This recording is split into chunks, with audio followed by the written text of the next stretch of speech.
This is Elizabeth Creamer. I'm coming to you from Blacksburg, Virginia. I was supposed to join your class today on January 19th, but technology is not cooperating, so I'm just going to go ahead and record these videos in case the schedule can get shifted around and they still can get done.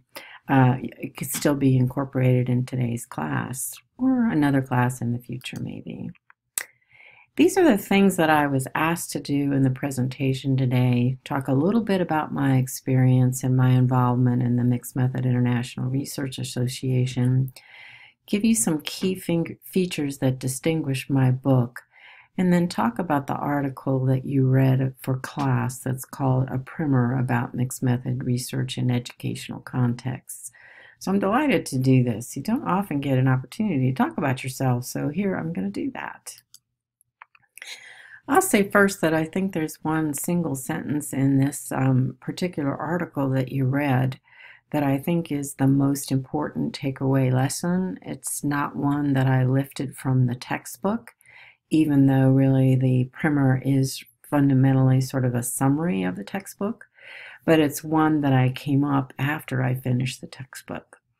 And that is this statement right here from page 12 of the copy. Affixing a mixed method label to a publication is a way to declare that the logic of mixing is central to the purposes of the study and for understanding its conclusions.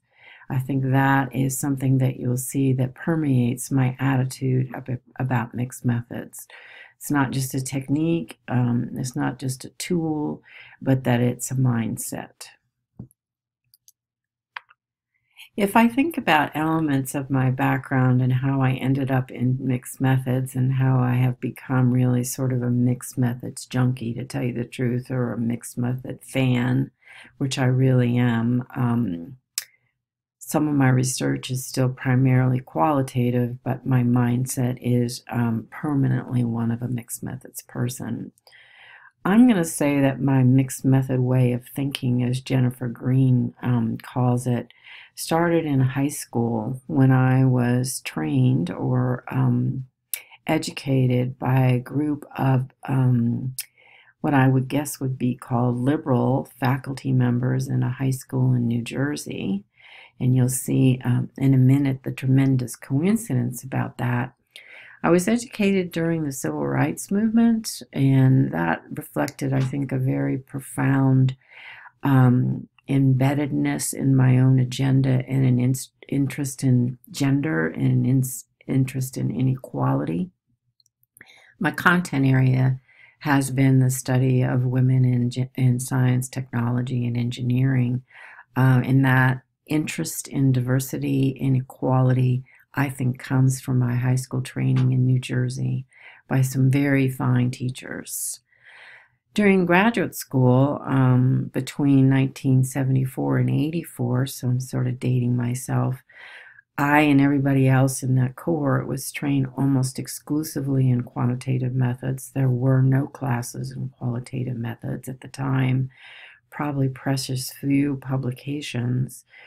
But I think I was trained in quantitative methods with what I think is fundamentally a qualitative subject matter, which is the practice of education, the practice of schools and schooling, which applies to other applied fields as well. Third, between 1988 and 2003, I was very active in the formation of a Center for Interdisciplinary Studies because of my strong commitment and belief in necessity of interdisciplinary work in today's society and today's world, where the research problems are quite complex and multi-layered. I started teaching mixed methods in 2003 using Creswell, one of Creswell's first books, and his expression, "turn the story." And I was really captivated and still am by the idea that you could take the same question and pursue it from many different traditions, and that each would give you probably a slightly different perspective about it. There is a pragmatic reason that I got into mixed methods, and I'd say that's reason number 5. I was working at the time in 2004 with colleagues who were studying a construct called self-authorship. It's a little bit like a combination of agency and epistemological reasoning and identity. We were driven by an interest in that, which was fundamentally qual, but pursuing external funding from the National Science Foundation in the context of women in science, technology, and engineering, realizing that strictly a qualitative study was not going to be funded. So hence was sort of the opening of the door to me in 2004 to get more serious about actually publishing and writing using mixed methods research. As I said, when I introduced myself initially, that my interest is in this mixed method way of thinking, what Green calls a mixed method way of thinking. Throughout my career, if you thought through the previous slide, I can see that I was periodically tussling with contradictions between different sources of data and different sources of data collection procedures. So that interest in paradox, that interest in contradiction, that interest in dissonance really undergirds my work and really is part of what I now see as the evolution of my definition of mixed methods research.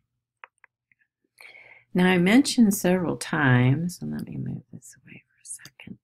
I mentioned several times Jennifer Green's mixed methods way of thinking. This picture is of Jennifer Green about in 2014, and this picture is of Jennifer Green in 2017. Well, where would I get a picture of Jennifer Green? I said 2017, I meant 1967.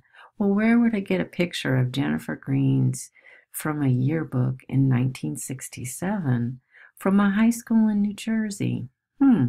Rumson Fairhaven Regional High School. These pictures are side by side in the yearbook. This is me, and this is Jennifer Green. My maiden name was Elizabeth Green, and this, of course, is Jennifer Green. So here's me in 2017 or 2015 or 16 or something, and here is Green in 2017. We were shaped, our thinking was shaped in the same environment, the same high school. In some of her writing, I feel like I was in the room with her. We were both shaped, I think, very profoundly by that experience in high school. And if there is a single person that I share a methodological foundational assumptions, it is with Jennifer Green. So my definition of mixed methods research has evolved a little bit from the one I use in the textbook. And in the textbook, I started out quite satisfied with the traditional definition of mixed methods offered by Creswell and Plano Clark. I'd always used it, but now I see that my definition is evolving. And the way it is evolving is to include this intentionality about engaging multiple perspectives. I now see that as central to my definition of mixed methods research. I do not restrict it to necessarily one qual and one quant, as Creswell and Plano Clark do. I think mixed methods can be done with 2 quals or 3 quals. It'd be a bigger challenge to think if it could be done with 2 quants, possibly, but I'm not sure that has been done. So my definition of mixed methods has evolved to include this intention to engage multiple perspectives.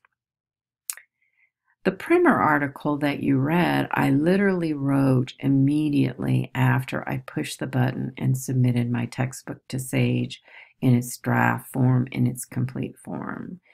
So it is really a distillation of the key points from several chapters with a few new ideas.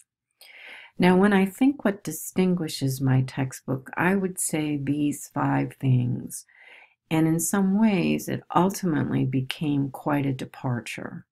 I started out very much embedded because I'd been teaching in the belief in the conventional set of core designs. I ended the book considerably less infatuated with them than I did in the beginning. But you really don't see that shift in the textbook till about chapter 4. So let me say first that the textbook is introductory. It really is meant to replace Tedley and Tasha Corey's textbook, which is very, very quantitative oriented. Creswell and Plano Clark are less quantitative, but still more quantitatively oriented, more priority to quant than my textbook. I would say mine is very qualitative oriented. As I said earlier, starting about in chapter 4, I kind of depart from the foundational literature and this, what I think now is a preoccupation with a set of designs that I found just does not work to explain some of the complex and creative examples I came across. I think the main thing that distinguishes the book is reflected in its title, and that is its emphasis on integrating qualitative and quantitative data and analytical techniques. So that is the fully integrated mixed methods design, which is a term that did come from Tedley and Tasha Corey's textbook, but not one that they developed. The textbook builds on 9 exemplars. I believe 5 of them, maybe 6 of them, are fully integrated. Some of my ideas about how to integrate come from examples in the literature rather than from examples or guidance you might see in the textbooks. So my contribution, I think, is to flesh out this idea of fully integrated mixed methods research.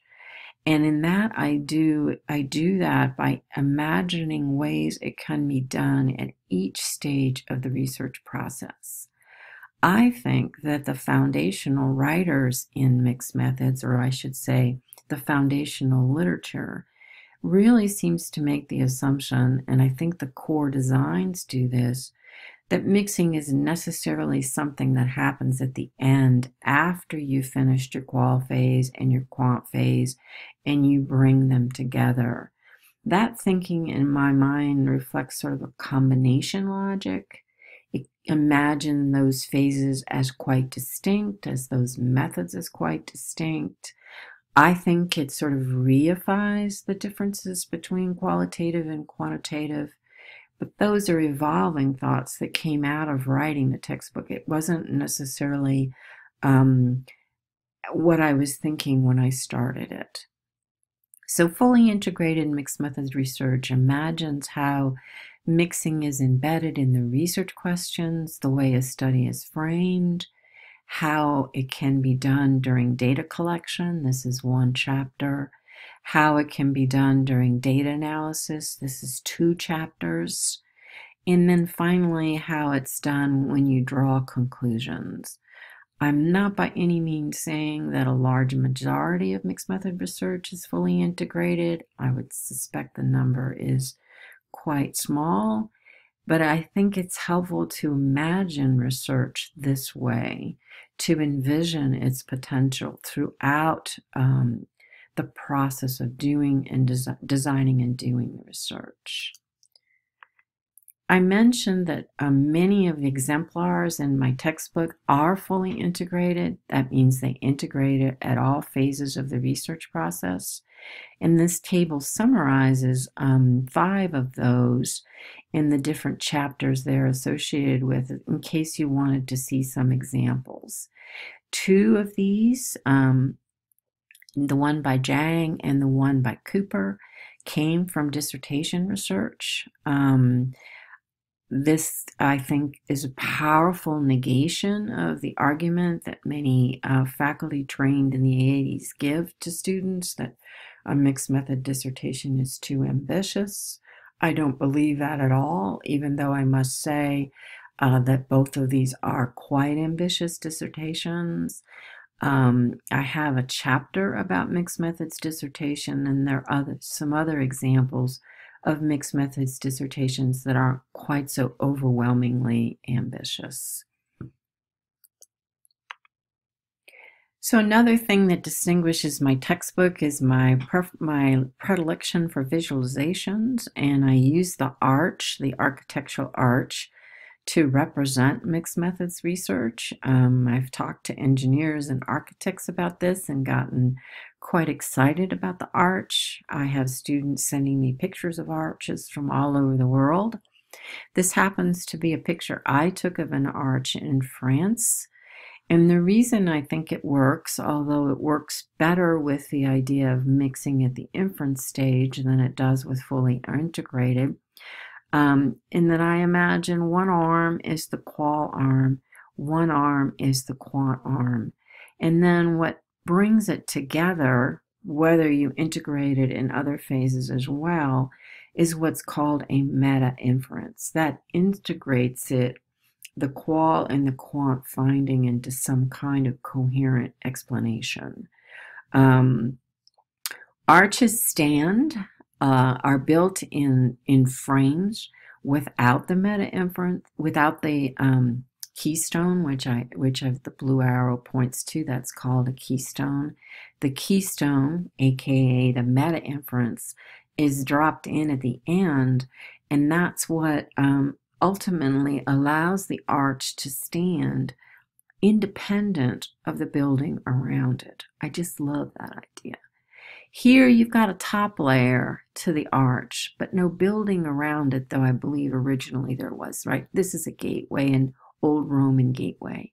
I think the top sort of stands on how you can build further research on this initial research, and that research could be mono method, it could be qual, it could be quant, it could be interdisciplinary, it could be a variety of things.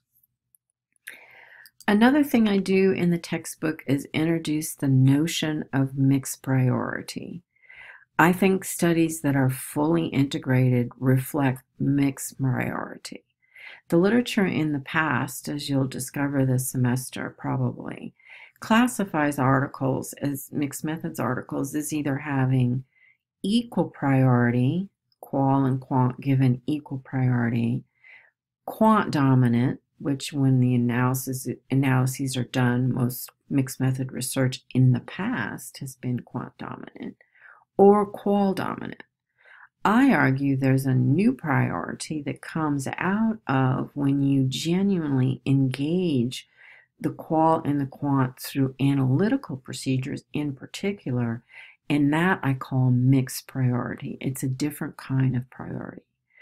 I think the old ways of classifying priority reflect a combination logic, that mixed methods simply combines qual and quant, and at the end sort of puts frosting on in the terms of a meta-inference and brings them together, links them in some ways. I think the engagement can be quite more interactive throughout the process. Most of what I said overlaps with the FIMMR article. There's some new information in the FIMMR article because I've had the good fortune to work with a doctoral student, Cherie Edwards, who's been doing visual methods. She and Peggy Shannon Baker have recently written some work about that will be appearing in a special issue that I co-edited with Judith Schoenenbaum. This talks about how participant-generated drawings or pictures can be analyzed both qualitatively and quantitatively, and I think this is super exciting. I think it's also exciting because I think it raises the challenge, and I address this in the primer, that people assume that qual and quant are dichotomous, that they are easy to separate. In fact, I think most mixed methods researchers who tussle with this issue find it more and more difficult to draw clear lines. Some people think qual is words and quant is numbers. Pictures are neither words nor numbers, so that designation isn't too helpful. But pictures could be coded with numbers deductively, assumed to be quant, or they can be coded inductively and with sort of an emergent system. So the authors of the article about playground safety were interested in the equipment, and they developed a deductive quant coding scheme where they coded how active the people in the pictures were. And if, for instance, they're kicking a ball or they're jumping rope, they called them active. If they were sitting on a bench reading a book, they called them inactive. Well, you can combine a quant deductive coding scheme with a qual inductive coding scheme. And an inductive coding scheme might say, well, okay, what is this picture? What's important in this picture? To me, what's important in this picture is the interaction between the two. Note that they're playing with no regard to the playground equipment, except for the fact that probably the ground, the way the ground is textured, has a lot to do with their ability to play ball. So that's sort of the new addition in the primer that is not in the textbook, and then if I get an opportunity, I'll probably add in a second edition. So one of the principal sort of radical conclusions I make that I can feel free to say today in the book is that after I analyzed literally hundreds of examples of mixed methods research, and for each of the 9 exemplars, I probably discarded 40 or 50 as not meeting my standards of quality, and mostly as not meeting my standard of quality. I didn't set out to identify fully integrated mixed methods articles. They, in fact, taught me, the articles, the examples taught me what it means to be fully integrated. This is a picture of my file cabinet at work, or my office at work. This is just an example of the kind of research I did for one chapter, the number of articles I read. And of course, that's sort of, again, I'm underscoring this evolution. It's my conviction, after studying so many examples from all over the world and from different disciplines, that practice is way ahead of the methodological literature, that the methodological literature cannot and has not captured the amazingly creative ways that people are using mixed methods in fields that are so diverse. Sandoweski makes the argument, I think that mixed methods may be intuitive. My examples, the fully integrated ones, I screened them for those that had transparency about mixed methods. That meant that they knew something about the methodological literature. That means they probably cited some of the methodological literature. There are good examples of mixed method that are not transparent. They would sort of fall down on quality criteria because it would make it hard to reproduce it if they're not transparent about the mixed methods. So it's my conviction that the creative, complex use of mixed methods, and by complex I mean they're pursuing complex, interesting problems. I think the literature, the examples in the literature, if you cast your net broadly, if you go to a broad range of journals, is much more creative than you see what is captured in the literature that is being produced that has a methodological focus. So let me end with a slide that tells you a little bit about some other places, some other resources. I am posting chapter overviews. They're about 20 minutes to for each of my chapters in a YouTube channel using the same technology, and here's some links to some of those. So I intend very shortly to have a brief overview of each chapter.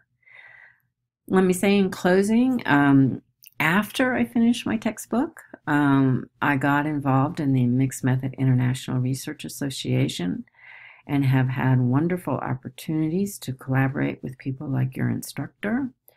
I was elected to serve as secretary a couple years ago. I served as secretary for a year. So enjoyed the board and the interaction on the board that I don't know why, but I put my name in to be considered for president, and now I'm incoming president. So I've been at all the international conferences that started in Boston and then moved to Durham, UK. I'll be very active in the Vienna conference and looking forward to some very exciting regional Mixed Method International Research Association conferences as well.